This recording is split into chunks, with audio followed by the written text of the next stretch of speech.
Joel Klatt made a pretty big statement the other day. It's something that Dog Post has been using, calling Georgia a machine, calling the Georgia defense a machine. Kirby and this Georgia football program, it functions in a way that's like clockwork. The really great programs do this. Alabama, Nick Saban. I was listening to a story from a former staffer on Alabama, just talking about how all the little details matter, how everything needs to be done a certain way. It's like that with Bill Belichick at the next level. I remember talking to a former New England Patriot back from Tom Brady's first Super Bowl team. And he talked about how it was all about the little details.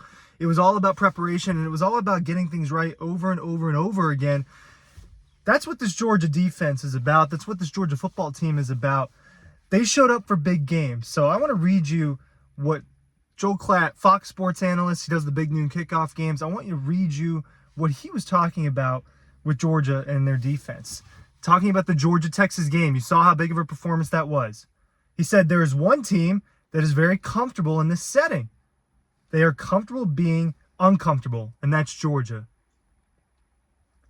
And you start to really understand, and you start to see it, and it materializes for you. Well, this is why you won 50 straight games against teams not named Alabama. This team is a machine, and they play defense that way. Georgia's had an incredible defense, and their defensive line did a great job against Texas. They just don't make mistakes, man. Well, they do make mistakes, right? But very few in a huge game against Texas. Going back to what he said at the beginning, there is one team that is comfortable in this setting. They are comfortable being uncomfortable, and that's Georgia. Klatt talks about those 50 games, right? That Georgia has won so many games against teams not named Alabama, and that's true.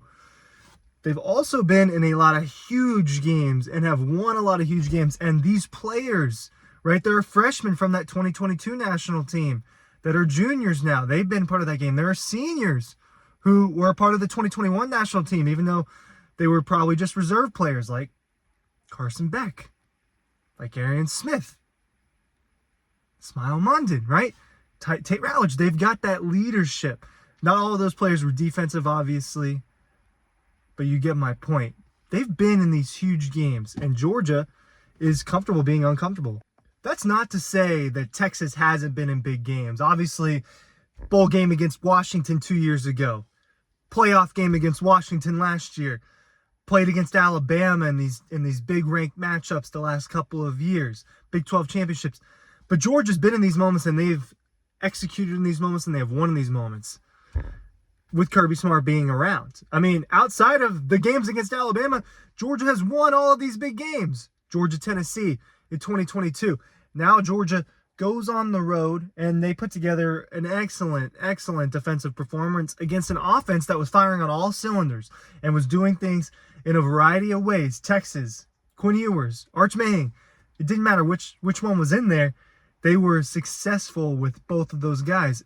They tried both of those guys against Georgia, right? Quinn Ewers, he gets out there. He looks a little bit better than Carson Beck at the very beginning, and then all of a sudden it starts to unravel, and Kirby Smart and Glenn Schumann start scheming up different blitzes and different coverages that are confusing. They cause turnovers. Georgia's disruptive players force turnovers. Jalen Walker has an excellent first half to the game. I mean, about as good of a first half that you can have as a football player, right? With the 3 sacks, fumble recovery, just in the backfield a lot, TFLs.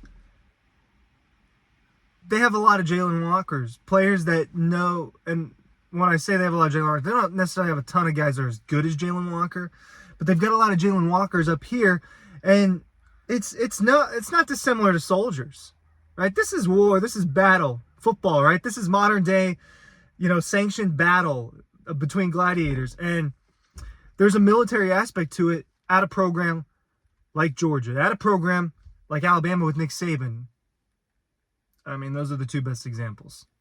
And then I talk about, I can't, there are other examples, but I can't speak on them as well as I can speak on those situations. You get my point. You catch my drift. They're soldiers following in line. You see the clips of the different schemes that they did defensively and how they executed it perfectly. Georgia was well prepared. They were the better prepared team to go out and fight against the Texas Longhorns on Saturday, and that's a big reason as to why they won. Ryan Curley from Dog Post. I've gone way too long in this video without asking you to check out our newsletter. It's in the description of this video down below. I know I say this in pretty much every video, and some of you guys are faithful watchers. For the new guys out there, and for the people, guys and girls, guys and gals, and for the people that are newer to Dog Post, check out the newsletter. Check out dogpost.com. It's an off week, but we're still doing Final Feelings. We're still doing our picks. We're still going to have that content. I'm still going to have Five for Friday is going to be out. That's a premium story. You don't have to be a premium member to be signed up for Dog Post's newsletter. Okay? Also, I don't know how I feel about this facial hair. I might participate in No Shave November. We'll see how that goes. Maybe, maybe not. Back to Georgia's defense against Texas. The game against Texas, where Georgia, they're comfortable being uncomfortable. They put on a great show. This is not the first time this season, right? Because sometimes you have to throw away the previous seasons. Okay, hey, Georgia, we're talking about this Georgia team. We're not talking about past Georgia teams. We're not talking about past Texas teams. So then you think about, well, they put on a great performances in a few games this season. Well, Alabama wasn't. I'll get that out of the way. First half, Jalen Milroe, Kalen DeBoer, Ryan Williams, boom, boom, boom. They had Georgia figured out there. Second half, different story. You saw the adjustments. You saw how much better they played. Now, I think that Alabama adjusted as well, and Georgia's adjustments worked out better. First game, big game, game of the week, college game day, all that. Georgia, Clemson in Atlanta. Well, the Dogs destroyed the Tigers. Defensively, Cade Klubnik, 142 yards and an interception. His completion percentage wasn't terrible, 18 for 29. You can do the math on that. Rushing, 46 rushing yards. This is a team that has Phil Maffa, a team that likes to run the ball with, and Phil Maffa's, he's not a burner, but this is a power back that can get things rolling. They've got Cade Klubnik, who is in the Heisman conversation lightly, all of a sudden. He wouldn't have been in the Heisman conversation if anything is based off of what happened in the Georgia game. You see my point? Georgia can put on a show, and they typically do in these huge matchups. Neutral site in Atlanta between Georgia and the Tigers, and Clemson has looked like a different team since then. Georgia made that Clemson team look different. Against Kentucky, Georgia's offense can't move the ball. What does its defense do? Did not play well rushing, but Brock Vandagriff couldn't do anything through the air. I mean, we're talking about 14 for 27. We're talking about just over 50% and 114 passing yards. They shut down one phase of the game, Georgia's defense. And a bad game for Georgia overall, still won. Auburn, what happened? No scoring, passing, 16 for 27, 200 yards for Peyton Thorne. It's better than some of the other numbers I've given you. They were able to run the ball a little bit, but outside of a couple of explosive runs, it wasn't like they were just churning it out, right?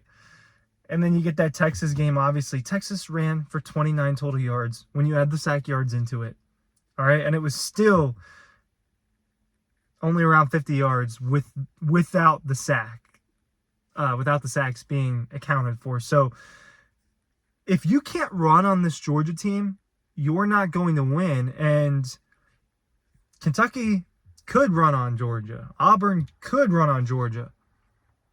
And they didn't win. Alabama ran on Georgia well in the first half. They win the game. There's a lot of other things that go on in that. But you see my point here is Georgia can shut down at least one phase of your game, whether it be passing or rushing. Sometimes it's both. For a long portion of the Texas game, it was both. For the second half of the Alabama game, it was both. It's not as consistent as past defenses, but the 2024 version of this Georgia team, like Joel Klatt said, is working like a machine at the moment, and they are prepared for these big moments because they've been in them, because Kirby's been in them, and they've just been doing it better than everybody else. Thanks for watching.